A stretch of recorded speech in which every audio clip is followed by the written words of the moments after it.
Today we are going to discuss about the physiology of digestion. That is, digestion of food and role of digestive enzymes.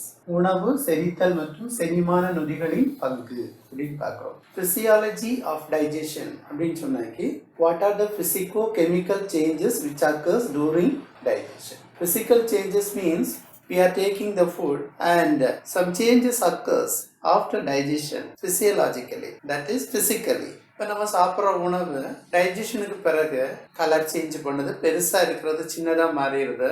So that is called physical changes and chemical changes also occurs. Carbohydrate will be converted into glucose. That is a chemical change that happens because of enzymes. எனவே உணவில் physical அதாவது இயற்பியல் மாற்றங்களும் ஏற்படுகிறது, வேதி மாற்றங்களும் ஏற்படுகிறது. வேதி மாற்றங்கள் பெரும்பாலும் எப்படி நடக்குதுன்னா நொதிகளால் பெரிய மூலக்கூறுகள் சிறிய மூலக்கூறுகளாக மாறுவது, இதெல்லாம் வேதி மாற்றங்கள் அப்படின்னு சொல்றோம், கெமிக்கல் சேஞ்சஸ் அப்படின்னு சொல்றோம். அப்போ டைஜஷன்ல என்னெல்லாம் physio chemical changes takes place? So what are the changes occurs in mouth? Then what are the changes occurs in stomach? Then what are the changes occurs in the intestine? இப்படின்னு படிப்படியா நம்ம பார்க்கணும். அதுக்கு பிறகு சர்க்குலேஷன் பார்க்கும்போது, அதே மாதிரி respiration பார்க்கும்போது அங்கேயும் பிசியாலஜி ஆஃப் ரெஸ்பிரேஷன் அப்படின்னு வரும். What are the physico chemical changes which takes place during the respiration process அப்படின்னு சொல்லிட்டு ஒவ்வொன்றுமே இப்படி வரும். இப்ப நம்ம இதை பார்க்கலாம். அதாவது பிசிக்கலா என்னெல்லாம் சேஞ்சஸ் வந்திருக்கு, கெமிக்கலா என்னெல்லாம் சேஞ்சஸ் வருது.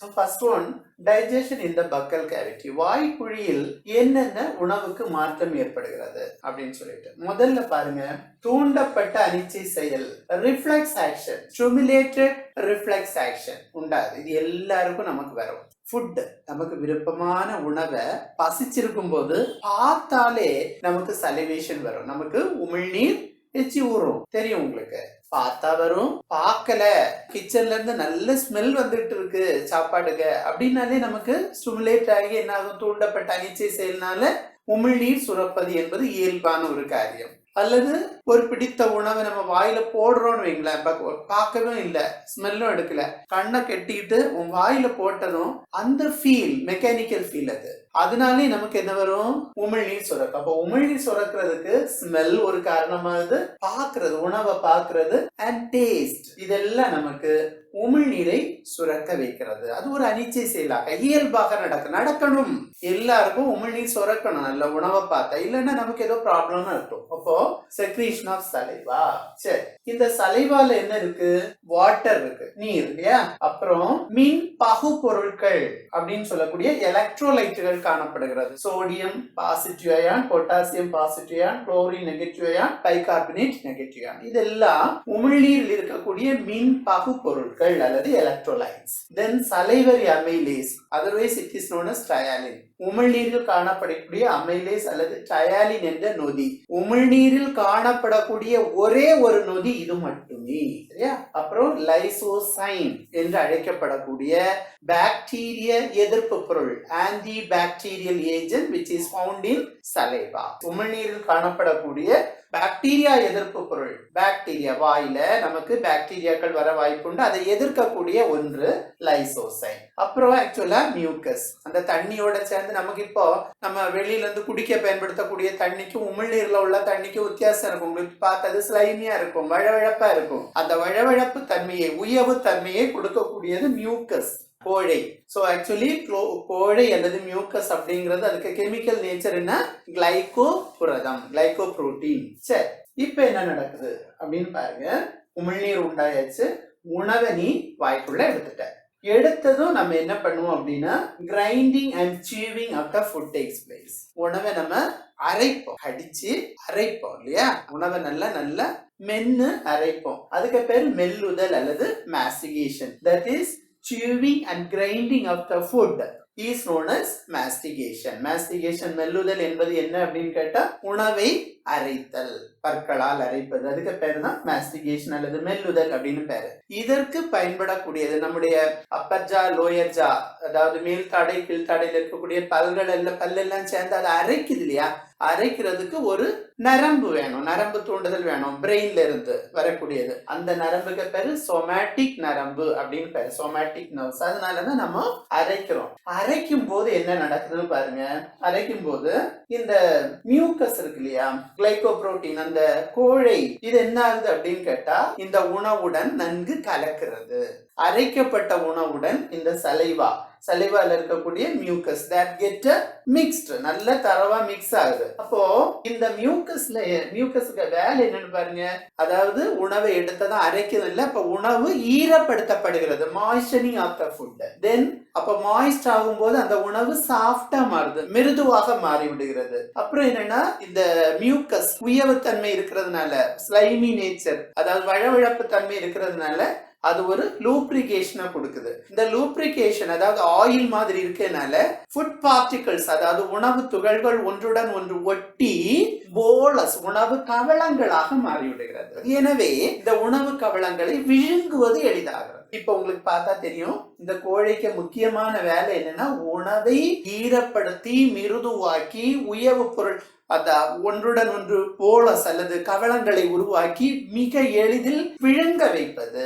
The swallowing of the food is known as deglutition, விழுங்குதல் என்று பெயர். இந்த உணவை விழுங்கக்கூடிய நிகழ்வுக்கு விழுங்குதல் அப்படின்னு பெயர். இப்ப நம்ம விழுங்கும் போது இந்த இடத்துல இருந்து உணவு இப்படி கீழே போகுது இல்லையா, போகும்போது அந்த உணவு கூட ஈசோபேகஸ் இருக்கு பாத்தீங்களா, ஈசோபேகஸ் அந்த இடம் லைட்டா விரிஞ்சு கொடுக்கும். உணவு போகும்போது திரும்ப திரும்ப கான்ட்ராக்ட் ஆகும், திரும்ப விரிஞ்சு கொடுக்கும், திரும்ப கான்ட்ராக்ட் ஆகும். அப்போ உணவு குழல் இந்த மாதிரி அலை மாதிரி இயங்குகிறது. உணவு குழலில் இருக்கக்கூடிய தசைகள், muscles, by the alternative contraction and the relaxation of the muscle, peristalsis movement. Peristalsis means அலை போன்ற இயக்கம் உருவாகிறது. இந்த அலை இயக்கத்தினாலதான் உணவு எங்கிருந்து வாயிலிருந்து உணவு குழல் வழியாக இங்க போகும். இங்க போகும்போது at the junction of esophagus and stomach, உணவு குழலுக்கும் இரைப்பைக்கும் நடுவுல ஒரு ஸ்பிங்டர் அல்லது சுருக்கு தசை ஒன்று முன்னாடியே படிச்சிருக்கோம். அந்த சுருக்கு தசைக்கு பேரு கேஸ்ட்ரோ ஈசோபேஜியல் ஸ்பிங்டர். உணவு குழல் இரைப்பை சுருக்கு தசைகள் அல்லது கார்டியாக் சுருக்கு தசைகள் அப்படின்னு சொல்லுவோம். இந்த கார்டியாக் சுருக்கு தசைகள் சற்று என்னாகும், விலகி கொடுக்கும். அப்போ உணவு கவளங்கவளமாக இரைப்பையினுள் சென்று சேருகிறது அப்படின்னு பாக்குறோம். இப்போ இங்க எலக்ட்ரோலைட்டுகள் இருக்குன்னு பார்த்தோம், சலைவர் அமைலேஸ். இப்போ இதுல பாத்தீங்கன்னா உணவில் ஏதாவது மாற்றம் ஏற்படுமா? கார்போஹைட்ரேட், புரோட்டீன், ஃபேட் எல்லாம் இருக்கு இல்லையா. இப்போ no change occurs in protein and fat. புரதமும் கொழுப்பிலும் எந்த மாற்றமும் ஏற்படாது. ஆனால் கார்போஹைட்ரேட் உணவு இருக்கு இல்லையா, அதுல 30% ஓரளவு செரிக்கப்படுகிறது வாயில். எப்படின்னா உணவை எடுத்து விழுங்கிட்டோன்னு வச்சுக்கோ, டெக்ளூட்டேஷன் ஃபர்ஸ்ட்லன்னா நோ சேஞ்ச் ஆகும், ஒன்றும் நடக்க போறது இல்லை. நம்ம நல்லா நன்றாக மென்று நல்லா கிரைண்ட் பண்ணி மாஸ்டிகேட் பண்ணி சலைவாவோட உமிழ்நீரோட நன்கு கலக்கப்பட்டால் மட்டுமே இந்த ரியாக்ஷன் நடக்கும். 30%, அதாவது கார்போஹைட்ரேட்ல உங்களுக்கு பாலிசாக்கரைடு அல்லது பல்கூட்டு சர்க்கரை என்று அழைக்கப்படக்கூடிய ஸ்டார்ச். நமக்கு இப்போ ரைஸ் எல்லாமே ஸ்டார்ச் தான். So that starch will be converted into maltose. Starch is a polysaccharide and maltose is a disaccharide. Polysaccharide அல்லது பல்கூட்டு சர்க்கரை இரட்டை சர்க்கரை ஆகிய மால்டோஸாக மாறுகிறது. எதனால்? இந்த டயாலின் அல்லது சலைவரி அமைலேஸ், உமிழ்நீர் அமைலேஸ் என்ற கூடிய நொதியினால். இந்த ஒரே ஒரு நொதி மட்டும் தான் எங்க காணப்படும் அப்படின்னா உமிழ்நீரில் காணப்படும். எனவே உணவுக்கு என்ன மாற்றம் வாய்க்குழியில் ஏற்படுகிறதுனா கார்போஹைட்ரேட்டுக்கு மட்டும்தான். 30% டைஜஷன் நடக்கும், நல்லா மாஸ்டிகேட் பண்ணா, அரைச்சா மட்டும்தான். ஏன்னா உமிழ்நீர் நல்லா கலந்தா மட்டும்தான். அப்ப டயாலின் act on starch and starch will be converted into maltose. Polysaccharide அல்லது பல்கூட்டு சர்க்கரை ஆகிய ஸ்டார்ச்சின் மீது டயாலின் வினைபுரிந்து அதில் இரட்டை சர்க்கரை ஆகிய மால்டோஸ் ஆக மாற்றுகிறது. ஆனா குளுக்கோஸ் ஆகல. இந்த மால்டோஸ் திரும்ப நமக்கு குளுக்கோஸா மாறணும், அது பின்னாடி மாறக்கூடிய ஒரு நிகழ்வாக இருக்கும். இவ்வளவுதான் வாயில் நடக்கக்கூடிய செரித்தல். This much about the digestion in buccal cavity. அப்புறம் நம்ம என்ன பார்க்கிறோம் அப்படின்னா digestion in the stomach. Physiology of digestion in stomach, அதாவது இரைப்பையில் செரித்தல் எங்கனம் நடைபெறுகிறது. உணவு குழல்ல வாயில நன்கு அரைக்கப்பட்ட உணவு குழல் வழியாக கார்டியாக் சுருக்கு தசைகள் சற்று ரிலாக்ஸ் ஆகும்போது உணவு கொஞ்சம் கொஞ்சமா உள்ள வந்தாச்சு, இரைப்பைக்குள்ள வந்தாச்சு. சோ இரைப்பைக்குள்ள it can remain up to 4 to 5 hours. அதாவது உணவு இரைப்பைக்குள்ள வந்த பிறகு என்ன ஆகுதுன்னா ஒரு 4-5 மணி நேரம் வரை உள்ளாடி இருக்கும். அப்போ ஓரளவு இரைப்பையில் உணவு செரிக்கப்பட்டு கொஞ்சம் கொஞ்சமா இரைப்பையிலிருந்து பைலோரிக் சுருக்கு தசை ஸ்பிங்டர் வழியா சிறுகுடலை தாண்டி போயிடும். நார்மலா ஹெல்த்தியா இருந்தோம்னா டைஜஸ்டிவ் சிஸ்டத்துக்கு எந்த ப்ராப்ளமும் இல்லைன்னு சொன்னாக்கி ஒரு 5 hours சாப்பிட்டு 5 hours our stomach will be vacant. Stomach நமக்கு எப்படி இருக்கும், காலி ஆயிடும். ஓகே, 4 to 5 hours இருக்குது. இப்போ இந்த பெரிஸ்டால்சிஸ் அப்படிங்கறது அலை இயக்கம் எங்க இருக்குன்னு பார்த்தா உணவு குழல்ல இருக்கும் இல்ல, இங்கேயுமே ஸ்டொமக்ல எல்லா இடத்துலயும் லைட்டா rhythmic peristalsis will be going on. Rhythmic அப்படின்னு சொன்னா விட்டு விட்டு கரெக்டான டைம் இன்டர்வல் விட்டு விட்டு அதுக்குன்னு ரொம்ப அமுக்கிட்டு இருக்காது, மெலிசா என்ன ஆகும் அப்படின்னு கேட்டா அலை இயக்கம் peristalsis will be going on. இப்போ ஸ்டொமக் ஒரு பை இருக்குது, அந்த பைக்குள்ள உணவு பொய்யாச்சு. இந்த ஸ்டொமக்கு உள்ளாடி இரைப்பைக்குள்ளாடி நிறைய என்சைம்கள் நொதிகள் சுரக்க போகுது. அதுக்கு பேரு கேஸ்ட்ரிக் ஜூஸ்னு பேரு, இரைப்பை நீர் அல்லது இரைப்பை சாறு இப்படி வேணாலும் சொல்லலாம். அப்ப உணவு இப்ப அங்க உள்ள ஏதோ சுரக்குது, எல்லாம் நல்ல மிக்ஸ் ஆகுது. எதனால? இந்த பெரிஸ்டால்சிஸ் அல்லது அலை இயக்கத்தினால. Because of the peristalsis movement which is going on in stomach, the food will be thoroughly mixed with the gastric juice அப்படின்னு பார்க்கலாம். சரியா? அப்ப rhythmic peristalsis movement turns and mixes the food with the gastric juices. இப்போ இதனால என்ன ஆகுதுன்னா அந்த உணவும் இரைப்பை சாறு வடிநீர் எல்லாம் சேர்ந்து மிக்ஸ் ஆகி ஒரு பாகு நிலையை அடைகிறது. that turns into chyme, gastric chyme அப்படின்னு சொல்லுவோம். இரைப்பை பாகு என்ற நிலையை அடைகிறது. இந்த இரைப்பைக்குள்ள சில செக்ரீஷன்ஸ் சுரப்புகள் இருக்குது இல்லையா, so that is partly controlled by the autonomic reflexes. தானியங்கி அனிச்சை செயல்களால் இது கட்டுப்படுத்தப்படுகிறது. அங்க சுரக்கக்கூடிய நொதிகள். ஓகே, இந்த இரைப்பை நொதிகள் இரைப்பை பாகு அல்லது கேஸ்ட்ரிக் ஜூஸ்ல என்னெல்லாம் முக்கியமா செக்ரீட் ஆகுது அப்படின்னு கேட்டா hydrochloric acid and some proenzymes ரெண்டும் தான் செக்ரீட் ஆகுது. ப்ரோ அப்படின்னு சொன்னா முன் நொதிகளும் ஹைட்ரோகுளோரிக் அமிலம். உங்களுக்கு தெரியும் ஹைட்ரோகுளோரிக் அமிலத்தை நம்ம முன்னாடி சொல்லியிருக்கோம், that is secreted by oxyntic cells அப்படின்னு சொன்னோம். ஆக்சிண்டிக் செல்களால் சுரக்கப்படக்கூடிய ஹைட்ரோகுளோரிக் அமிலம் அப்படின்னு சொன்னோம். அடுத்தது proenzyme. What is the proenzyme secreted in stomach? இரைப்பையில் சுரக்கக்கூடிய முன்னொதி என்னது அப்படின்னு கேட்டா பெப்சினோஜன் அப்படின்னு சொல்லக்கூடியது. பெப்சினோஜன். அப்ப இந்த பெப்சினோஜன் அப்படிங்கிற நொதி செயல்படாதது, இன்ஆக்டிவ், லேசி அப்படின்னு சொல்லலாம். செயல்படாம இருக்கக்கூடிய ஒரு நொதிக்கு பேரு தான் பெப்சினோஜன். அது ஒரு ப்ரோ என்சைம். இது செயல்படணுமா வேண்டாமா? செயல்படணும். அதை செயல்பட செய்யறது யாரு, தூண்டுறது யாருன்னா ஹைட்ரோகுளோரிக் ஆசிட். அப்ப ஹைட்ரோகுளோரிக் ஆசிட் அமிலம். அப்போ ஹைட்ரோகுளோரிக் ஆசிட் இருக்கக்கூடிய இடத்துல அமிலத்தன்மை இருக்கும். Acidic medium will be there. அந்த அசிடிக் மீடியத்துல தான் இந்த பெப்சினோஜன் பெப்சினா மாறும். Pepsinogen is inactive but pepsin is an active enzyme. வேலை செய்யக்கூடியது பெப்சின். அந்த வேலை செய்யற பெப்சின் எங்க இருந்து உண்டாகுது? பெப்சினோஜன்ல இருந்து உருவாகுது. அதை மாத்துறது யாரு? Hydrochloric acid. அப்ப மாறி செயல்படக்கூடிய பெப்சின் வந்தாச்சு இல்லையா, அது இப்ப என்ன செய்யுது அப்படின்னா that is one of the protease. Protease, PROTEASE. Protease அப்படின்னு சொல்லும்போது enzymes which act on protein. புரதத்தில் செயல்படக்கூடிய நொதிகளுக்கு புரோட்டியேஸ்கள் என்று பெயர். அப்போ புரோட்டியேஸ்களில் ஒன்றுதான் பெப்சின். அது புரதத்துல வினைபுரிய போகுது. அப்போ புரதத்தில் புரோட்டீன் அல்லது புரதத்தில் இந்த பெப்சின் வினைபுரிந்து புரதத்தை புரோட்டியோசஸ் ஆகவும் பெப்டோன்களாகவும் மாற்றுகிறது. பெப்டோன்கள் அப்படின்னு சொன்னா பெப்டைடுகள். பெப்டைடுனா பாலிபெப்டைட், ட்ரைபெப்டைட், டைபெப்டைட் எல்லாமே அதுல வரக்கூடியதுதான். அப்ப எல்லாம் சேர்த்து பெப்டோன்கள் அப்படின்னு சொல்லுவோம். அது போக புரோட்டியோசஸ் அப்படின்னு சொல்லுவோம். நல்லா கவனிச்சுக்கோங்க. புரோட்டியோசஸ், புரோட்டியேசஸ் அப்படின்னு சொன்னீங்க, that is enzymes. அது என்சைம். இதுல போட்டீங்கன்னா அது மாறிடும் என்சைம். ஓ போட்டாதான் புரோட்டீன் மாறக்கூடியது புரோட்டியோசஸா மாறும். எதனால மாறும்? புரோட்டியேஸ்னால. Pepsin is a protease. அப்போ புரதத்துக்கு ஒரே ஒரு மாற்றம் இங்க நடக்குது, முக்கியமான மாற்றம் இன்னும் இருக்குது. இப்போ what is the role of hydrochloric acid? வாயில உணவு போகும்போது வாயில இருக்கக்கூடிய பாக்டீரியாக்களை அழிக்கிறதுக்கு பாக்டீரியா எதிர்ப்பு பொருள் உங்களுக்கு தெரியும், ஆன்டி பாக்டீரியல் ஏஜென்ட் லைசோசைம். ஆனா உணவு வயிற்றுக்குள்ள இரைப்பையில போன பிறகு hydrochloric acid kill the bacterias. உணவுல இருக்கக்கூடிய பாக்டீரியாக்களை ஓரளவு, எல்லாத்தையும் கொண்டுட முடியாது, கொல்லக்கூடியது hydrochloric acid. First point, it kills the bacteria.